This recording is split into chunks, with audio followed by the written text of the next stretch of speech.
마가복음 1장 1절부터 11절 말씀입니다.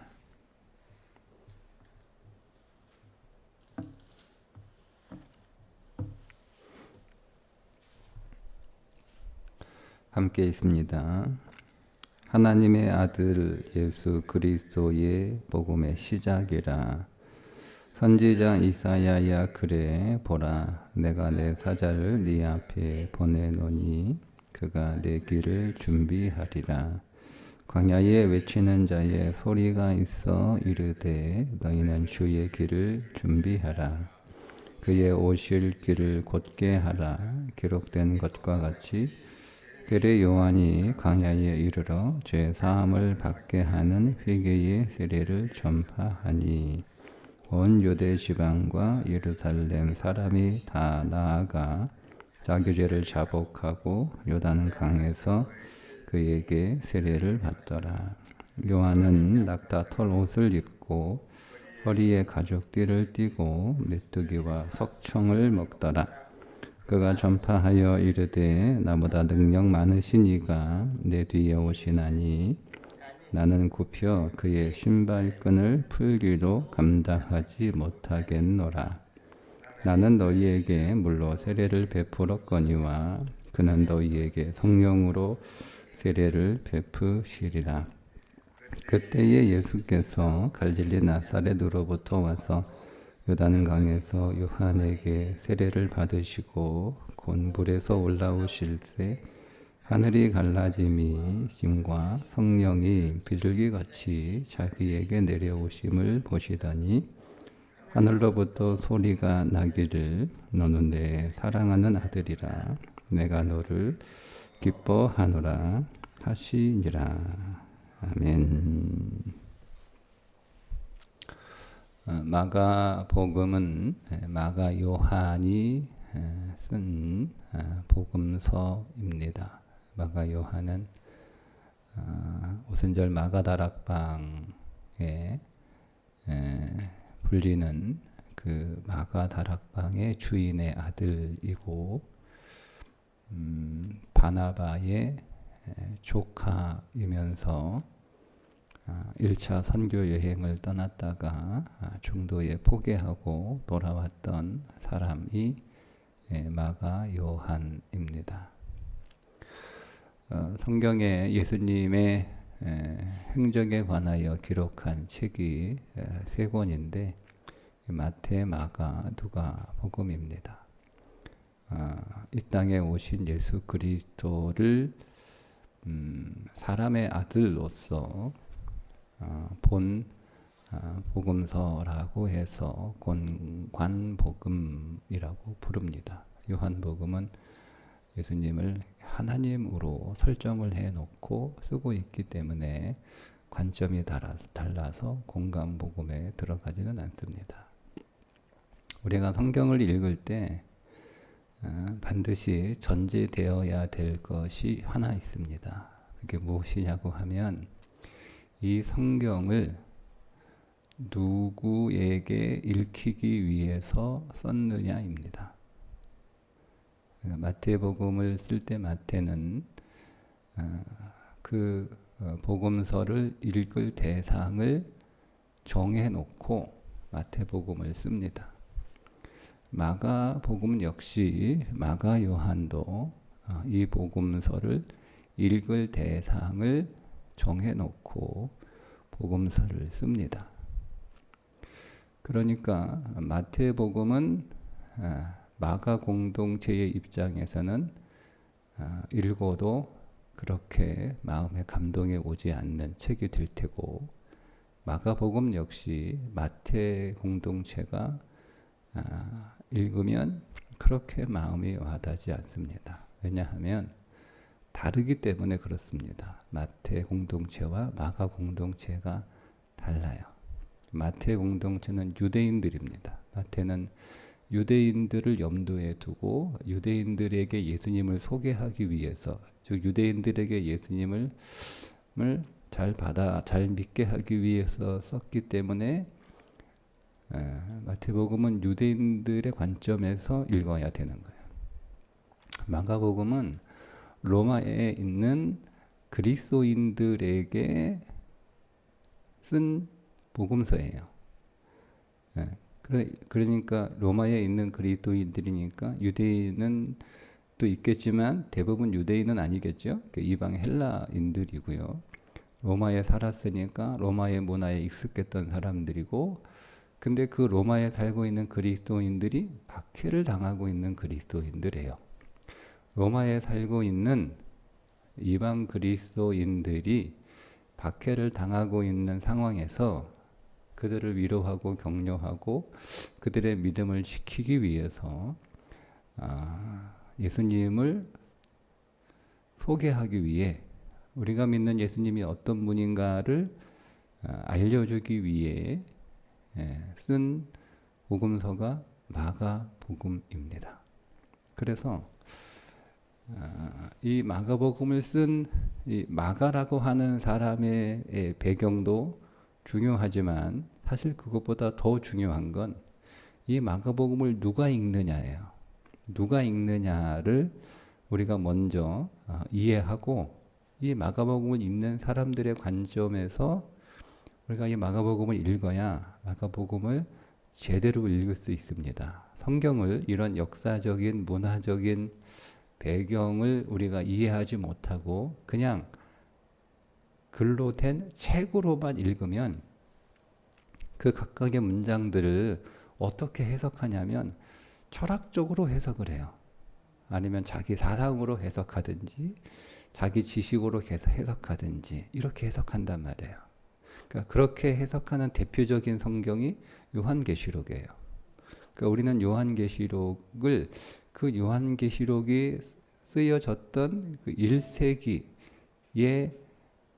상황 안에서 사도 요한이 그 요한계시록을 왜 썼는지, 그 요한계시록을 받게 되는 교회 공동체가 어떤 공동체인지, 그들이 어떤 일을 겪고 있었기 때문에 이 요한계시록을 읽을 수밖에 없는지, 이런 배경이 없이 요한계시록을 그저 하나의 묵시문학으로만 이해해서 그 묵시문학이라고 하는 그 안경을 가지고 요한계시록을 읽으니까, 요한계시록은 굉장히 선명한 책인데, 선명한 성경의 비밀의 책은 없어요. 비밀이면 뭐하러 써놔요? 아예 써놓지도 않고 봉해버리지 그냥. 굉장히 선명한 책인데 이걸 다 대부분이 왜곡하는 거예요. 왜곡하네. 성경에서 그렇게 많이 왜곡되고 잘못 해석된 성경책이 요한계시록 대표적인 거잖아요. 그게 이제 그 요한계시록의 역사적, 문화적, 시대적, 상황적 배경을 우리가 아예 고려하지 않고 그냥 하나의 묵시문학으로만 봐서 읽었기 때문에 그런 일들이 벌어지게 되는 거예요. 그래서 무슨 그 요한계시록을 설교하고 잘 풀면 대단한 사람인 것처럼 그렇게 하는데 그렇지 않아요. 하나도 대단하지 않아요. 하나요. 다 잘못 해석하고 있기 때문에 그러는 거예요. 그러니까 그런 마가복음도 이제 우리가 이제 그렇게 한 권의 책으로 이렇게 우리가 보게 되면, 그렇게 볼 거면 여러분 마태복음, 마가복음, 누가복음 세 권이 뭐가 필요해요? 한 권만 있으면 되지. 그죠? 그럼 마가복음은 마가복음이 필요한 사람들이 있는 거예요. 마태복음은 마태복음이 필요한 사람들이 있고, 누가복음은 누가복음이 필요한 사람도 있고, 마가복음은 마가복음이 필요한 사람들이 있는 거예요. 그 사람들의 관점에서 먼저 읽을 때 똑같은 내용이지만 마가복음에도 나오는 내용이고 마가복음에도 나오는 내용이고 누가복음에 나오는 똑같은 내용이지만 그 똑같은 내용을 기록할 때 그 저자들의 의도가 다 다른 거예요. 오늘 이제 그 가운데 한 가지를 좀 말씀을 우리가 나눌 텐데, 어쨌든 마가복음은 로마에 살고 있는 그리스도인들에게 예수님을 소개하기 위해서 쓴 책인데, 근데 그때 그들이 굉장히 힘들고 어려운 박해의 상황에 처해 있는 사람들이에요. 예. 근데 로마에 있는 그리스도인들은 대부분 주인이 아니고 종들이잖아요. 그죠? 예. 그러니까 낮고 천한 사람들, 약한 사람들, 연약한 사람들이에요. 그런 사람들이 또 로마 사회 안에서 그리스도를 믿는다는 이유로 여러 가지 힘들고 어려운 박해 상황을 겪고 있어요. 자, 그런 사람들에게 지금 마가는 예수 그리스도를 소개하고 우리가 그 예수 그리스도를 믿는 것이 어떤 것인지를 전하기 위해서 마가복음을 썼기 때문에 마가복음은 세 개의 특징이 있어요. 첫 번째는 예수님이 하나님이라는 거예요. 하나님. 그래서 시작을 그렇게 시작을 해요. 그런데 그 하나님이 사람으로 오셔서 무슨 일을 하시냐면 종으로 우리를 섬기신다는 거예요. 하나님인 예수 그리스도가 종으로 오신 거예요. 그러니까 마가복음의 예수 그리스도는 종의 모습이 많이 표현돼요. 왜 그러겠어요? 예수님이 왜 종이겠어요? 예, 로마 그리스도인들이 대부분 종들이기 때문에 그러는 거예요. 예, 그래서 하나님이신 예수 그리스도가 종으로 오셔서 이 땅 위에서 어떤 고난을 받으셨는가를 기록하는 거예요. 그래서 마가복음은 고난에 관한 내용들의 포커스가 맞춰져 있어요. 왜 그러겠어요? 이 복음서를 읽는 사람들이 지금 고난을 당하고 있단 말이에요. 고난을 당하고 있는 사람들에게 예수님도 고난을 당하셨다. 예수님도 우리가 당할 고난을 이미 당하셨다라고 하는 것을 전해주는 거예요. 그러니까 내가 고난을 받고 있는 것이 억울하다, 잘못됐다, 문제가 있다, 내가 잘못 믿나? 혹은 내가 종교를 잘못 선택했나? 뭐 이런 고민과 갈등들과 이런 혼돈들이 있을 거 아니에요. 그때 아니다. 예수님은 하나님이다. 제대로 믿고 있는 거다. 근데 그 예수님도 고난을 수없이 당하셨다. 그러니까 우리의 신앙에 문제가 있어서 고난을 당하는 게 아니다라는 거예요. 그걸 알려주고 싶은 거예요. 그리고 세 번째가 제자도가 뭐냐를 알려주기 위한 거예요. 그래서 마가복음엔요, 제자들의 실수가 굉장히 많이 나옵니다. 다른 곳에 나온 제자들하고 좀 달라요. 그러니까 제자들이 실수한 것만 모아놓고 그것만 이렇게. 그러니까 이거는 이제 역설적이죠. 제자들의 실수하는 모습들을 통해서 제자의 길은 그렇게 가는 게 아니다를 보여주는 거예요. 그 말은 무슨 얘기겠어요? 네? 지금 로마에 있는 이방 그리스도인들이 믿음의 길에서 많이 넘어지고 있는 거예요. 그런데 그게 제자들도 그렇게 넘어지긴 넘어졌는데 그게 믿음의 길은 아니야 라고 하는 것을 반어적으로 설명해 주고 있는 거죠. 그래서 우리가 마가복음을 항상 놓쳐야 되면 안 되는 게 계속 읽으면서 항상 갖고 가야 돼요. 예수님은 하나님이셔. 이 땅에 사람으로 오셨는데 그분은 종의 모양으로 오셔서 고난을 당하셨어. 그리고 제자의 길은 이런 거야 라는 거예요. 예, 우리가 그런 전체적인 그 틀 안에서 마가복음을 보면 마가복음을 좀 더 우리가 선명하게 그 안에서 메시지를 우리가 발견할 수 있고 마가 요한이 이거를 왜 선택했는지 이 사건을 이 단어를 왜 쓰고 있는지를 선명하게 알 수가 있어요. 그게 없으면 그냥 내 식대로 그냥 단어 풀이하는 거예요. 내 철학과 내 사상과 내 경험과 내 문화 안에서 그 단어를 풀어버리기 때문에 그럴듯하긴 한데 사실은 성경의 메시지하고는 동떨어질 위험이 굉장히 크다라는 겁니다. 자, 이런 배경을 가지고 좀 보시면 이렇게 시작을 합니다. 하나님의 아들 예수 그리스도의 복음의 시작이라 이렇게 시작을 하는 이유가 이제 있는 거예요. 원래 그대로 원문대로 번역을 하면 복음의 시작이라 하나님의 아들 예수 그리스도 이렇게 번역해야 됩니다. 좀 느낌이 다르죠? 복음의 시작은 뭐예요? 복음의 시작은 예수 그리스도를 하나님의 아들로 믿는 거예요. 그게 복음의 시작이다. 예수님은 사람이 아니야. 사람의 모양으로 오셨지만 그분은 사람은 아니야. 그분은 뛰어난 선지자도 아니고 그분은 뛰어난 교사도 아니고 그분은 무슨 신비로운 기적을 일으키는 능력자도 아니야. 그분은 하나님이신데 그 하나님이 이 땅에 사람의 모양으로 오신 거야 라는 거예요. 그게 복음의 시작이라는 거예요. 그게 믿음의 시작이라는 거예요. 이 마가바가 말하고 있는 믿음은 예수 그리스도를 하나님으로 믿는 것에서 시작되어야 된다라고 하는 거죠. 지금 예수님이 정말 하나님의 아들일까? 하나님일까? 이런 그 의심들이 막 생겨나고 있는 거잖아요. 왜? 박해를 당하니까. 여러분, 우리가 잘 살고 우리의 삶이 평탄할 때는 이런 의심들을 안 해요. 그런데 우리가 삶이 힘들고 어려워지고 고통과 고난의 연속 가운데 계속 빠져 있게 되면 진짜 내가 예수 믿는 게 맞나? 예수가 정말 하나님 맞나? 그 사람 아닌가? 이런 생각을 할 수밖에 없죠. 그래서 믿음은 예수 그리스도를 하나님으로 믿는 것에서 시작하는 거야. 그게 복음의 출발이야 라는 것을 말하고 있는 겁니다. 그런데 여기서 시작이라고 하는 단어가 나오잖아요. 이 시작이라고 하는 단어와 창세기 1장 1절에 태초에라고 하는 단어가 똑같은 단어예요. 태초에를 헬라어로 번역하면 이 시작이라고 하는 단어가 되는 거예요. 같은 단어를 써요. 그러면 이 마가의 의도가 있잖아요. 왜 복음의 시작이라고 하는 단어를 구약성경 창세기 1장 1절에 태초에라고 하는 단어를 가지고 썼을까라고 하는 거예요. 그거는 하나님이신 예수 그리스도가 이 땅에 오셔서 하나님이 하신 일을 하는 거겠죠. 그죠? 그게 뭘 하겠다는 거예요?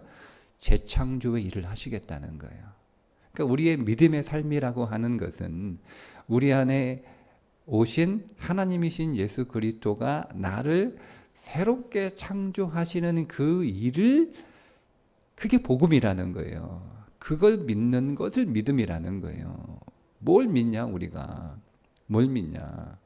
하나님이 이 땅에 오셔서 그분이 하나님의 아들이라고 하는 것을 믿는 것은, 제가 늘 말씀드리죠. 어떤 존재를 믿는 건 그게 나하고는 그렇게 큰 의미가 없다라는 거예요. 근데 그분이 무슨 일을 하는 게 나하고 의미가 있는 거지. 그렇지 않습니까? 그분이 내 인생 안에서 어떤 일을 하시는가, 그게 나하고 무슨 관계가 있느냐와 연결되는 거잖아요.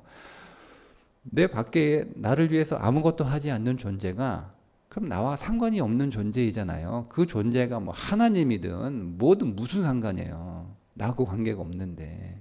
그래서 나하고 관계가 없는 존재가 누구인지는 중요하지 않아요. 그가 누구인지가 중요할 때는 그가 나와 어떤 관계를 맺고 있을 때만 중요한 거예요.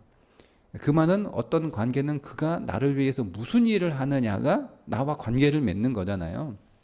근데 만약에 여러분 누군가 저에게 어떤 거를 자꾸 이렇게 해주는데 그게 나하고 상관없는 일을 해주는 거예요. 나하고 관심 없는 일을 해주는 거예요. 그럼 내가 그 사람하고 관계를 맺습니까? 관계를 안 맺죠. 내가 그 사람하고 어떤 관계를 맺으려면 그가 나에게 어떤 일을 해주는데 그 일이 내게 필요한 일이고 내게 중요한 일이고 나와 상관이 있는 일을 해줄 때 내가 그 사람하고 계속 관계를 맺을 거 아니에요. 근데 나한테 필요 없는 일을 자꾸 해줘. 그럼 내가 도망다니지 내가 그 사람하고 관계를 맺을 필요는 없잖아요.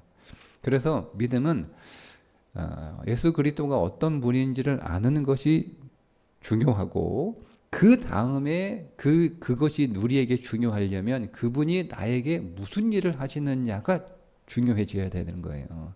그런데 지금 이 고난받고 있는 로마에 있는 그리스도인들에게 예수 그리스도가 하나님이신 것 중요해요. 근데 그분이 하나님이신데 하나님이 그분이 자기들에게 무슨 일을 하냐는 거죠. 그걸 믿으라는 거예요. 그 일이 시작이라는 단어를 통해서 우리를 재창조하시는, 다시 창조하시는 일을 하고 계시다라는 것을 믿으라는 거예요. 그러면 삶에 대한 해석이 완전히 달라지는 거예요. 지금 자기들이 겪고 있는 그 모든 삶은 무슨 과정인 거예요? 그리스도가 우리를 다시 창조하시는 과정 안에 있는 거예요. 그러니까 삶을 그렇게 이제 바라보는 이 말씀을 통해 삶을 바라보는 시선이 달라지는 거죠.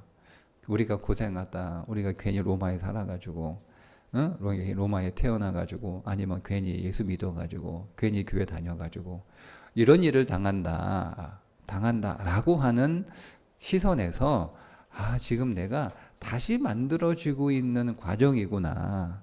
내 삶이 재창조되고 있는 과정이구나. 영혼 안에서 우리는 이미 재창조되었지만 시간 속에서 우리는 그 재창조를 지금 경험하고 있는 것이구나 라고 이해를 하는 거예요. 그 의도를 가지고 지금 마가가 복음서를 시작하고 있는 겁니다. 자, 그런데 그 재창조의 장소가 어디냐면 그 재창조의 장소가 광야라는 거예요. 그래서 지금 광야 이야기가 1장부터 나오는 거예요. 그 재창조의 과정이 광야다. 즉 그 재창조 안에서 재창조를 우리가 겪게 되고 그 재창조의 과정 속에 있는 우리는 우리의 삶을 어떻게 경험한다는 거죠?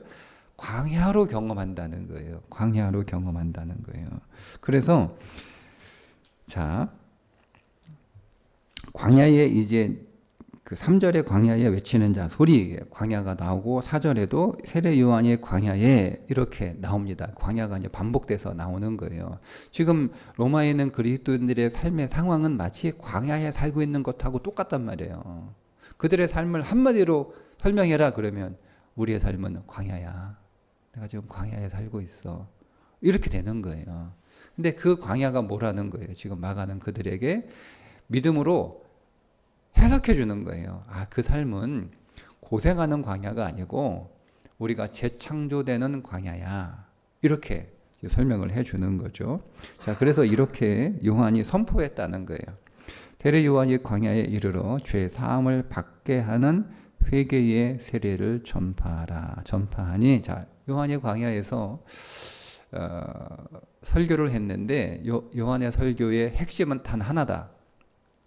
여러 가지 대단한 이야기들, 멋있는 이야기들, 훌륭한 이야기를 많이 했는데 요한이 했던 모든 설교를 한 단어로 요약하면 딱 하나예요. 회개예요. 요한은 다른 거 얘기하지 않았어요. 요한은 회개를 선포했어요. 회개의 세례를 선포했어요. 회개해라, 회개해라. 자, 근데 이 회개라고 하는 단어는요, 마음을 바꾼다는 뜻이에요. 근데 이 회개의 구약적 의미는요, 돌아간다는 뜻이에요. 어디로 돌아가냐? 하나님의 바른 관계로 돌아가는 거예요. 그런데 세례 요한이 어디에 있어요? 광야에 있는 거예요. 그러면 이 광야가 어떤 곳이죠? 이스라엘 백성들에게, 이스라엘의 구약의 배경을 가지고 있는 유대인들에게 광야는 어떤 곳이죠? 그들에게 광야는요, 하나님과 언약을 맺었던 곳이에요. 그들에게 고생하는 곳이 광야가 아니에요. 그들에게 광야의 신학적 의미는 하나님과 관계를 맺었던 곳이 광야예요. 그러니까 회개는 하나님과 올바른 관계를 맺는 것으로 돌아가는 거예요. 지금 회개를 해야 되는 상황은 죄를 짓고 문제가 있고 이런 상황이 본질이 아니고 어쨌든 하나님과 관계가 잘못됐어요. 그래서 하나님과 잘못된 관계로 돌아가는 것, 그렇게 돌아가려면 생각이 바뀌어야 되는 거잖아요. 아버지와 바른 관계를 맺지 못한 게 둘째 아들이잖아요. 근데 그 둘째 아들이 다시 아버지와 올바른 관계로 돌아가기 위해서 뭐가 바뀌었어요? 생각이 바뀌었잖아요. 그게 회개의 출발이란 말이에요. 그러니까 여러분, 생각이 바뀌지 않고는 여러분들이 어떤 죄책감이나 어떤 두려움으로 하는 모든 회개는 회개가 아니에요. 제가 그냥 아주 강하게 얘기하면, 진짜 회개는요, 생각이 바뀐 상태에서 나와야 되는 거예요. 내가 두려워, 잘못했으니까. 근데 벌 받을 것 같아. 그건 회개가 아니죠. 그러니까 여러분, 우리가 자녀가 잘못해서 자녀를 여러분 우리가 훈계할 때 자녀가 부모한테 잘못했어요 라고 용서를 빌잖아요. 그때 우리가 물어보잖아요. 뭐 잘못했냐고.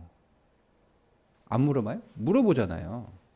그러니까 내가 무서워서 잘못한다고 지금 말하는 건지, 아니면 얘가 정말 잘못한 것이 무엇인지를 깨달아서 그것을 다시 하지 않겠다라고 이제 마음을 고쳐먹고 잘못했다고 하는 건지 우리도 확인하잖아요. 근데 잘못했어라고 싹싹 비고 다시는 안 그럴게라고 그렇게 울면서 싹싹 비는 게 그냥 무서워서 그렇게 할 수도 있고 벌 더 안 받으려고. 근데 정말 생각이 바뀌어서 그렇게 잘못했다고 할 수도 있는 거잖아요. 그러니까 성경이 말하고 있는 회개는 무서워서 싹싹 비는 걸 회개라고 하지 않아요. 그 회개는 우리를 바꾸지 않아요.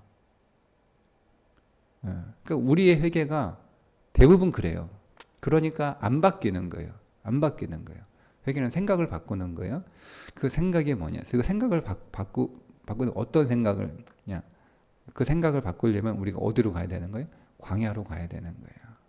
그러니까 지금 하나님과의 바른 관계로 돌아가기 위해서 지금 세례 요한은 광야로 돌아가라 이렇게 외치고 있다라고 마가가 해석을 한 거예요. 그래서 그런 의미를 담고 그런 메시지를 담고 지금 로마에 있는 고난받고 있는 그리스도인들에게 우리가 지금 광야에 살고 있는데 맞잖아요. 지금 우리는 제대로 살고 있는 거다. 제대로 온 거다. 제대로 돌아온 거다. 라는 거예요. 라고 자꾸 이렇게 메시지를 그들에게 전하는 거죠. 자, 그래서 그 광야에서 지금 누가 살고 있죠?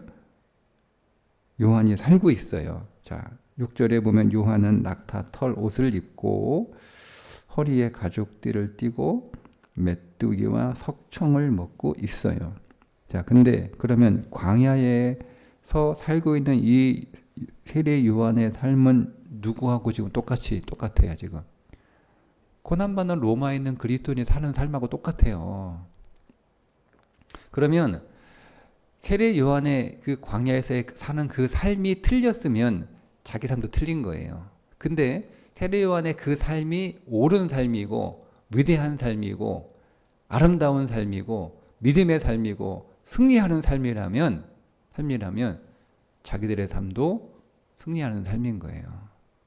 그러니까 우리가 여러분 이 세례 요한의 이 마가가 전하고 싶은 광야에서 낙타털 입고 허리에 가죽띠를 띠고 메뚜기와 석청을 먹는 이 삶이 전하는 메시지가 다른 거예요. 마가가 전하는 메시지가 다르고 똑같은 내용인데 마태가 전하는 메시지가 다 다른 거예요. 예, 똑같은 내용이더라도 이걸 내가 어떤 의도로 이거를 썼느냐가 다른 거예요. 그러니까 마가 복음에 나와 있는 1장 6절의 요한의 삶은 마가의 시선에서 마가의 신앙에서 해석을 해줘야 되는 거예요. 왜냐하면 자기가 전하고자 하는 의도가 있을 거 아니에요. 이 의도는 뭐예요? 지금 요한과 같은 광야에서 살고 있는 로마 그리스도인들의 삶이 이렇단 말이에요. 근데 그들은 세상에서 보면 로마라고 하는 세상에서 보면 실패한 삶이에요. 여러분 우리가 이 요한과 같은 삶을 사실은 살아야 되거든요.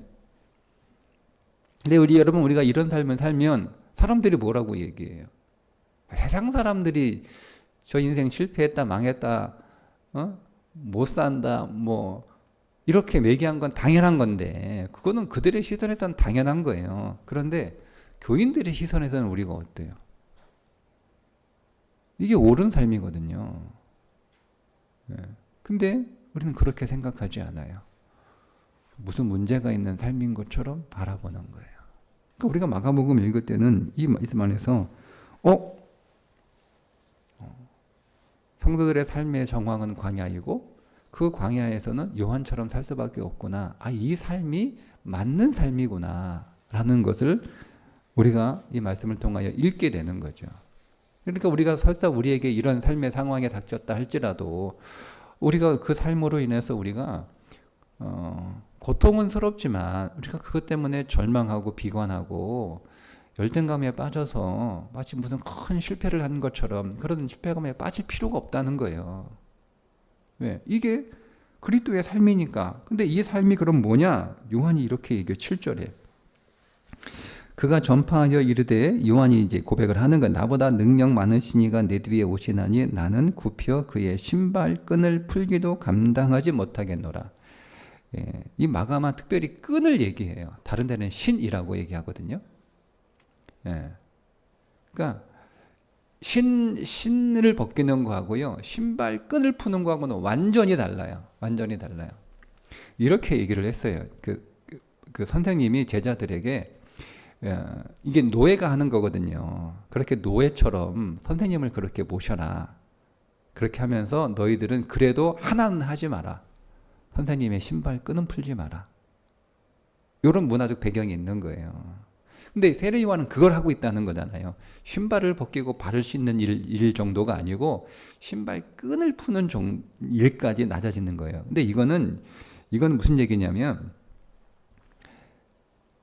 광야에서 살아가는 그 요한의 삶이 지금 누구를 섬기는 삶이라는 거예요. 예수 그리스도를 섬기고 믿는 삶이라는 거예요. 그 삶이 어떤 삶이에요? 영광스럽다는 거죠. 여러분, 우리가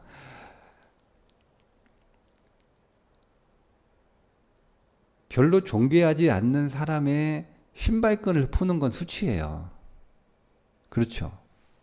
그런데 위대한 영광스러운 사람의 신발끈을 푸는 건 뭐예요? 영광이에요. 그거 얘기하고 있는 거예요.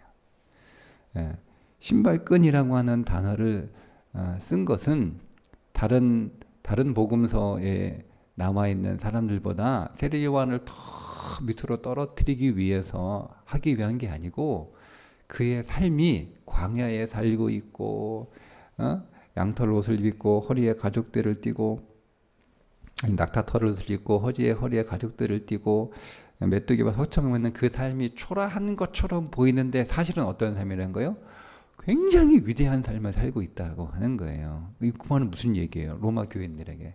당신들이 세상에서 보면 우리의 삶의 상황은 광야이고 우리의 삶은 요한처럼 그렇게 가난하고 초라한 인생이지만 사실 믿음이라고 하는 것은 이루 말할 수 없이 영광스러운 누구의 신발끈을 푸는 거예요. 지금 하나님의 신발끈을 푸는 그 영광스러운 일이라고 하는 것을 지금 말하고 싶은 거예요.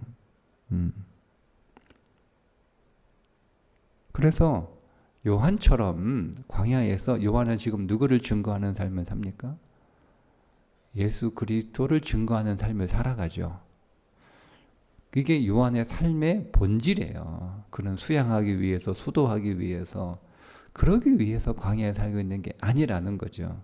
그가 그렇게 초라하게, 그가 그렇게 가난하게 살아가고 있는 것은, 그가 그렇게 험난한 광야에 살아가는 것은 뭐예요?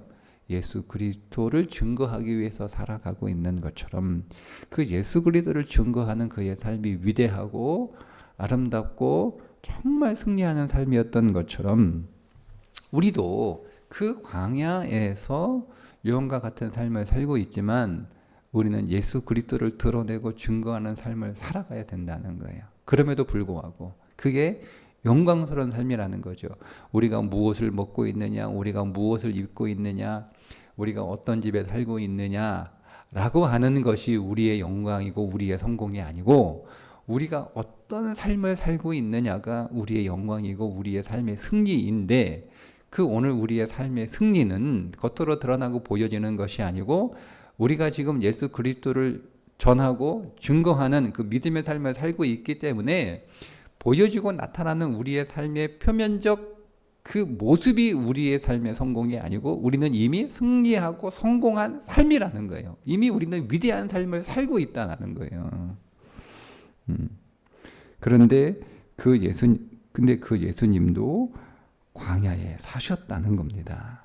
그 예수님이 광야에 오셨다는 거예요. 그 예수님도. 그리고 이제 내일 이제 12절부터 이제 광야에서 시험 받은 예수님이 탁 나오는 거거든요. 그래서 그 예수님이 광야에 오셨다는 거예요. 근데 그 광야에 오신 예수님이 지금 세례 받으시고 무슨 소리를 듣는 거예요? 하나님으로부터 이는 내 사랑하는 자요, 내 기뻐하는 자라라는 거죠. 이제 앞으로 예수님도 광야와 같은 삶을 사실 것이고 그 예수님도 광야에서 우리가 당하는 그 고난을 다 받으실 텐데 그 예수님이 무슨 하나님 앞에 미움받아서 하나님한테 잘못해가지고 그런 이 엄청난 시련과 고난을 받으시는 게 아니고 하나님 앞에 사랑을 받은 예수님도 고난을 받으셨다고 얘기를 하는 거 지금 마가가 하고 싶은 이야기는 그거예요. 하나님이 기쁨이 되는 그 예수님도 고난을 당하셨다는 거죠. 그러면 지금 믿음의 고난을 당하고 있는 사람들이 이런 마음이 들었다는 얘기예요.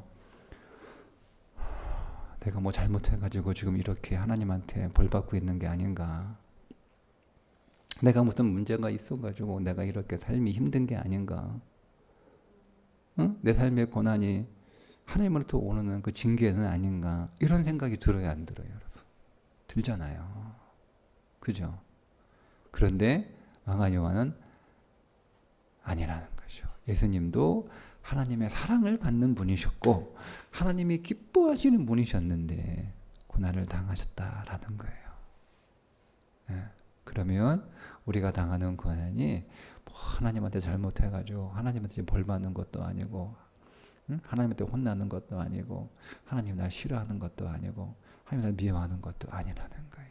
내가 고난 당하고 있는 상황이지만 나의 상황은 나를 재창조하는 광야일 뿐이고, 그 광야에서 우리가 예수 그리스도를 증거하는 아름답고 위대한 삶을 살고 있는 것이고, 그런 나를 하나님은 기뻐하시고 하나님은 나를 사랑하신다. 이렇게 위로로 시작을 하는 거예요. 이제를 지금 마가가. 그러니까 이거를 고난이 없는 사람들이 읽을 때는요, 그렇게 이 말씀이 그렇게 마가의 메시지로 다가오지 않겠죠. 근데 여러분, 이 로마에 살고 있는 그리스도인들은요, 이 시작부터 그들 안에 마음에 이 말씀이 확 파고드는 거예요. 파고드는 거예요. 예. 그럼 우리가 이 말씀을 어떻게 적용할 거냐? 그렇죠. 여러분, 우리는요, 여러분 잘 아셔야 돼요. 우리는 지금 종말을 살고 있어요. 예수님의 초림과 예수님의 재림의 시간을 종말이라고 그래요. 우리는 종말 그러면 예수님이 막 금방 오실 그 얼마 며칠 뭐 이거를 종말이라고 생각하는데요. 우리는 종말을 막 세상이 막 뒤집어지고 막 전쟁이 나고 막 하늘에서 막 온갖 막 불들이 막 떨어지고 막 땅에 요동하고 막 이런 걸 우리는 종말이라고 생각하는데요. 아니요. 성경이 말하고 있는 종말은 정확해요. 예수님의 초림부터 예수님의 재림까지를 종말의 시간인데, 성경은 이 기간을 광야라고 불러요. 우리는 지금 광야를 살고 있는 거예요, 여러분. 지금 우리가 어디를 살고 있냐를 정확하게 성경은 말씀하고 있는데 우리는 그거를 못 받아들일 뿐이에요. 다시 말씀드립니다. 우리는 지금 종말의 시간을 어디에 살고 있는 거예요? 광야에서 살고 있는 거예요. 이것이 성도의 운명적 삶입니다. 피할 수 없습니다. 그 광야에서 우리는 어떤 삶을 살아가는 거예요? 바벨의 시스템이 아니고 믿음의 시스템 속에서 살아가는 게 성도예요. 그러니 우리의 삶은 광야일 수밖에 없는 거예요.